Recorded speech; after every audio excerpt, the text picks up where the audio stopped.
Alhamdulillah, insya Allah hari ini kita akan membahas tentang kisi-kisi tazkiyatun nafs. Ngomong-ngomong soal tazkiyatun nafs itu, nafs kan jiwa, ya. Tazkiyatun tuh pembersihan. Berarti jiwa suka kotor nggak, Bu? Kotor ya? Nah, pembersihan jiwa. Jadi jiwa itu seringkali kotor ya teteh. Dan kalau perlu teteh ibu tahu, bukan tubuh kita, bukan motor kita, bukan sendal kita yang cepat kotor itu. Yang cepat berdebu, yang cepat keruh, itu bukan pakaian dan semuanya. Kadang pakaian masih bisa dipakai besoknya lagi gitu ya, tergantung kita kebersihan atau tidak. Tapi ternyata yang lebih cepat keruh itu adalah hati. Makanya ada zikir pagi petang. Disuruh apa? Istighfar setiap pagi dan sore 100 kali. Makanya ada sholat, di setiap sholatnya itu pembersih dosa. Antara sholat ke sholat pembersih dosa. Itu karena hati kita cepat keruh. Dan alhamdulillahnya selama berapa berarti 6 bulan terakhir ini kita mempelajari materi tazkiyatun nafs. Saya yakin walaupun banyak lupanya, tapi ada yang sama betul ibu. Ada lahnya walaupun nyilapi mana ini secara materi tidak. Tapi sudah rada-rada seger ini hati dan jiwa. Berbicara soal tazkiyatun nafs, kita sudah membahas banyak sekali. Dan nanti di ujian itu hanya pengulangan. Maksudnya pengulangan gimana? Yang sudah disampaikan itu teteh ibu masih ingat nggak sih? Nah gitu.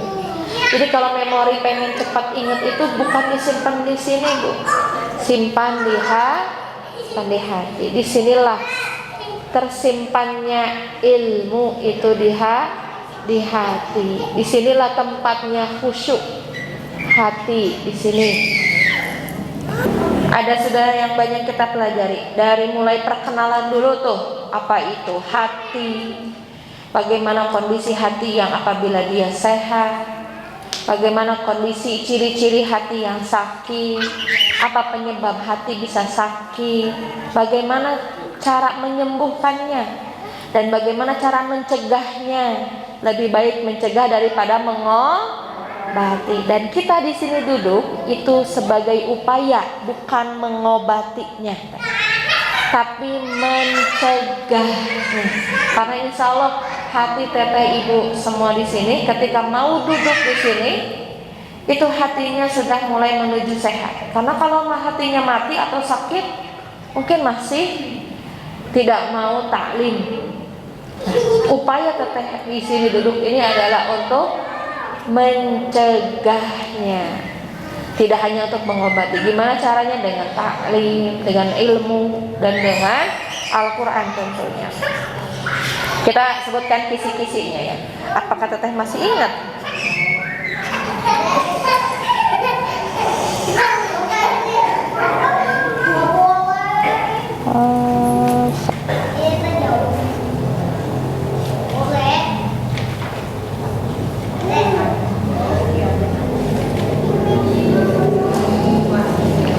Apa itu pengertian dari mahabbah? Apa itu mahabbah ibu? Hub dari kata hub, dari kata love. What is love? Ada yang bisa mengeneralisasi, ada yang bisa mendeskripsikan apa itu cinta? Apa itu cinta?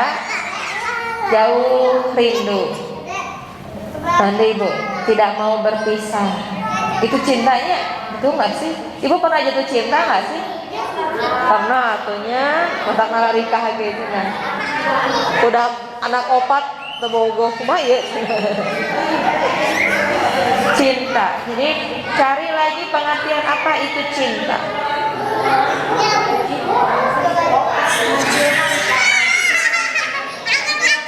Boleh lari-lari tapi jangan teriak-teriak ya. Dan by the way, soal cinta ibu, hati kita itu dirancang untuk mencintai Allah karena Allah yang bikinnya. Sedikit aja melebihi kadarnya daripada mencintai Allah, kita akan tersiksa. Itu mencintai makhluk menurut teteh yang sudah-sudah nih, menyiksa atau menyenangkan? Nah, itu para coba anak-anak Gen Z, anak-anak muda, kira-kira jatuh cinta itu menyenangkan atau menyempitkan hati atau menyiksa? Nano-nano ya, nano-nano sebel kan? Permen nano-nano sebelnya tepugu rasa. Gimana rasanya? Tersiksa ya. Kenapa pasangan itu disebutnya pakaian? Karena bawaannya kan nempel. Kalau kalian pasangan tapi tidak nempel, kesiksa. Yang LDR itu menyiksa. Maka yang jauh itu rindu menyiksa, pengennya dekat-dekat terus. Itu cinta. Ciri kita mencintai Allah berarti kita mau dekat-dekat terus kepada Allah. Kan kalau misalnya kita dapat suatu kejadian tiba-tiba ngecek, ingat tadi ninggalin tukang tahu emut, tadi ninggalin apa-apa dicek. Itulah makna zikir, banyak mengingat Allah. Dapat kejadian ini dikaitkan dengan ayat-ayat Allah. Dapat kejadian ini, Abi ingat di Quran surat Ali Imran, Abi ingat di Quran surat At-Taghabun, Abi ingat di Quran surat Al-Asr. Terus gimana yang hafal Quran? Abi keinget mana? Itulah kalau antum gak punya hafalan Quran, seperti rumah kosong, serjurigna bu, rumah kosong. Jadi itu enaknya kalau kita udah punya hafalan. Tanya yang sudah hafal Quran. Gimana bu? Ibu mau punya salega-lega rumah nanti di surga, amin bu ya. Tapi tidak ada propertian. Ke ayah kasur, kayak nanawan rumah nama dikasih rumah, tapi nggak dikasih isinya. Mau nggak bu? Alhamdulillah lumayan daripada nerakanya, gitu kan? Nggak bu.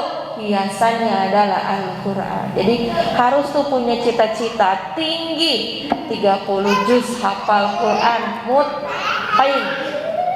Amin ya. Hari mahabbah tuh. Harus bersungguh-sungguh, giat dan rajin ya. Kemarin sudah dijelasin di kelas tahfiz. Itu jahadahnya. Kemudian pahami juga teteh tentang makna ridho. Kalau hati kita enggak ada rasa ridho, itu rasanya seperti apa? Seperti disuntik tapi sieun. Kumaha kalau kita mau disuntik, leleskeun bu, leleskeun. Betul nggak sih? Tarik nafas, rileks. Kalau kita sieun peperapet, tidak menerima, bahkan ngeberontak, sakit nggak? Bahkan lebih sakitnya bisa jadi genel tuh kan, udah tidak cicing ibuna, gitu kan? Melawan, rengkang, makin sakit. Tapi kalau ibu rileks, nerima, kalau kita mau disembuhkan, gimana? Wah cuman segini tuh rasanya, asa digigit semut. Itu mungkin salah satu makna dari ridho, analogi dari ridho. Semakin kita tidak ridho kepada takdir Allah, semakin sakit hati kita. Dan diterima atau tidak, pasti takdir itu akan terlewati. Jadi mending dilewati tapi dengan perasaan ridho. Gimana caranya tuh supaya hati kita ridho? Baca lagi. Itu kan. Terus kumaha tuh caranya buat hati kita ridho? Itu materi yang saya sampaikan. Jangan ditanya lagi kumaha caranya. Berarti antum kemarin gak merhatikan gimana supaya kita bisa ridho atau berdamai dengan takdir. Ini saya kasih tahu. Al-Baqarah 216. Apa isinya ayatnya? Boleh jadi apa yang baik untukmu itu ternyata buruk menurut Allah. Pun sebaliknya. Berarti salah satu tips buat kita ridho selalu husnuzon. Dapat sesuatu, oh ini mah nggak enakeun, tapi barangkali ini baik buat saya, tapi sayanya nggak tahu. Nah, itu adalah salah satu tips tazkiyatun nafs. Ridho, nerima. Nanti ada materinya, apa itu ridho, bagaimana ridho bekerja. Paham? Paham, Masya Allah. Talinter, insya Allah lalu lulus ada yang anak. Amin. Kemudian apa itu roja? Ada yang bisa mendeskripsikan dengan bahasanya sendiri boleh? Cung. Hah? Apa? Roja? Roja apa? Cung. Acung. Roja mana Teh Kari? Berharap kepada Allah disertai dengan usaha. Masya Allah. Nah itu jawaban nanti bisa di ujian. Roja. Masya Allah. Lanjut. Pahami makna taubat. Kemudian apa itu taubat nasuha dan dalilnya.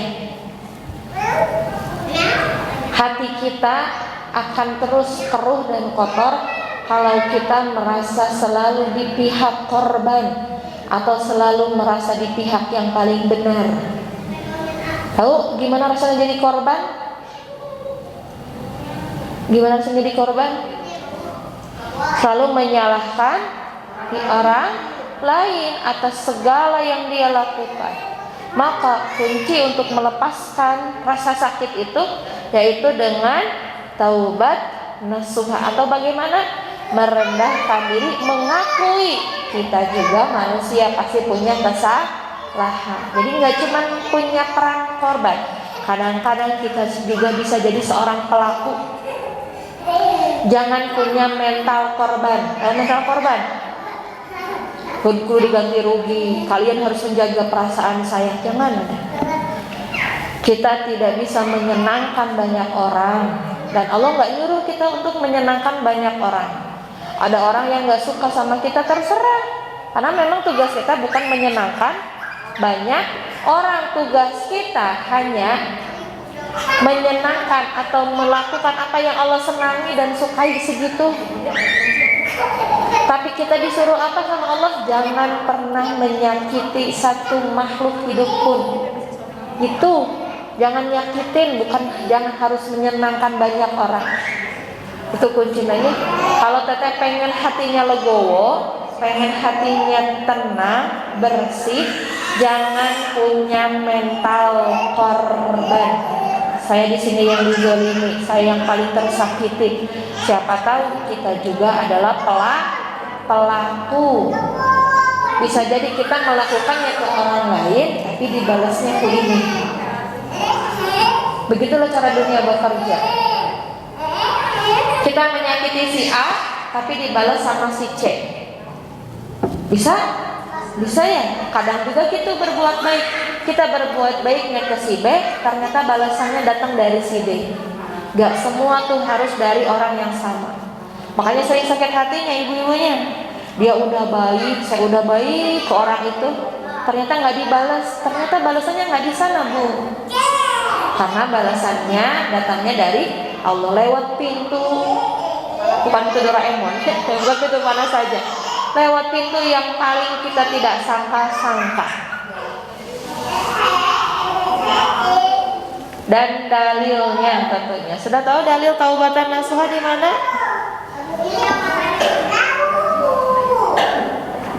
Taunya tuh bisik-bisik kurang surat ini, anu tahsin teh apa? Cek nu tahfiz teh makanya naik tahfiz. Jelas nggak gitu udah. Baca aja tadi di catatannya ada kok. Catatannya ada ya. Itulah privilege dari menghafal Quran. Kita dididik ya, karena salah satu iri yang diperbolehkan itu adalah iri kepada ahli ilmu, iri kepada para penghafal Quran. Yang dengan hafalannya, yang dengan ilmunya dia bisa beramal dengan itu. Boleh jadi iri itu pada dua orang. Terus iri juga kepada yang Allah berikan harta. Tapi dengan hartanya dia banyak bersedekah, banyak beramal soleh. Jadi boleh iri ke sana. Selain daripada itu tidak boleh iri. Terus gimana tuh masih ada? Ubahlah rasa iri itu menjadi gift. Itu teteh boleh nggak sih? Abi Wais Uni Abi Labri boleh main tapi jangan bersuara. Kumaha coba congklak we. Sudah ya, alhamdulillah. Dan satu lagi yang belum kita bahas, kenapa mengeluarkan harta itu bisa menyucikan hati, membersihkan harta, padahal dikeluarkan. Pernah nggak sih zakat itu menyucikan harta, sedekah itu menyucikan hati, membersihkan harta. Kenapa? Apa hubungannya dengan hati itu harta? Itu kan benda. Apa hubungannya sama hati? Ada yang tahu? Ada yang tahu? Kumaha teh? Karena mengeluarkan harta itu kepemilikan. Oh, masya Allah. Apalan teh Evi sudah pernah ikut ya? Masya Allah. Karena kata ibu, tantangan seorang wanita itu hawak. Hawak. Makanya kata Rasulullah kan, wahai wanita, perbanyaklah sedekah. Kenapa wanita yang dinotis? Karena wanita ini punya rasa kepemilikan yang lebih tinggi dibanding laki-laki bu. Dia yang bekerja dari pagi sampai sore, sampai malam sebulan dikasih semuanya. Dibalik bu, balikan bu.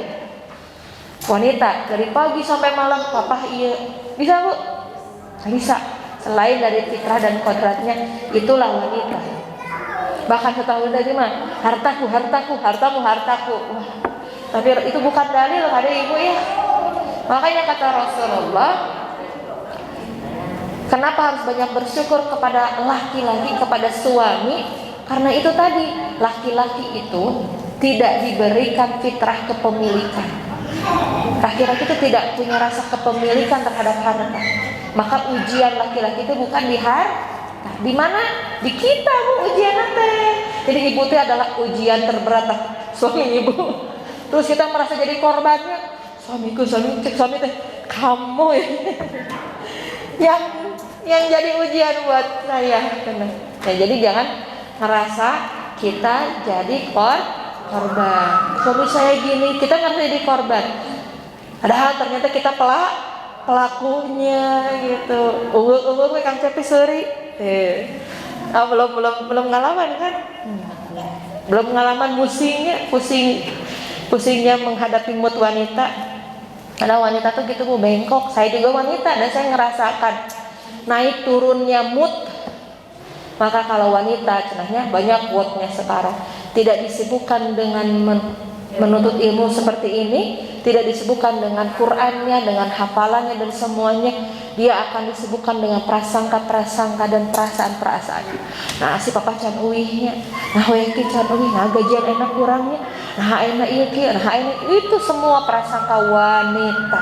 Karena memang seperti itu fitrahnya. Maka kita disuruh diperbanyak sedekah apa? Untuk memutus rasa kepemilikan itu. Ini bukan milik saya, ini hanya titipan. Wanita teteh yang disuruh paling banyak bersedekah apa? Wanita. Karena laki-laki mah bukan sedekah seruannya, tapi nafkah. Jadi beda ya. Ketika wanita bekerja, lalu dia memberikan kepada anak-anaknya, suami dan semuanya, dipahalai sedekah. Tapi ketika suami, dipahalai nafkah. Ketika seorang istri, jadi karena parenting ya, Kayak Jumat yang kita bahas tadi. Ketika seorang istri menyakiti hati suami, namanya dosa. Tapi ketika suami menyakiti hati istri, namanya zolim. Jadi beda. Wama zakaro wal unsa, beda antara laki-laki dan perempuan, dihisabnya juga beda dan semuanya. Supaya apa kita Bu? Supaya kita bahagia. Allah paling menginginkan seorang hambanya itu bahagia. Jangan sibuk dengan perasaan-perasaan itu. Sibuklah dengan ilmu ya. Terimalah semua ujian, ridho atas semua takdir. Tunaikan hak-hak orang lain dan laksanakanlah setiap kewajiban kita. Plus tunaikan kewajibannya ke Teh Popi. Astagfirullah. Abi di notis ke Teh Popi, Teh Mira di emutan mangga. Plus tunaikanlah kewajiban-kewajiban kepada orang lain. Apapun itu ya. Naon teteh ngartos? Alhamdulillah. Sudah ya. Mangga sekarang mau makan-makan lagi boleh. Subhanakallahumma rabbana wa bihamdika asyhadu an la ilaha illa anta astaghfiruka wa atubu ilaik. Jumat ini ada daurah yang sempat dan bisa, mangga boleh kita sharing bareng-bareng.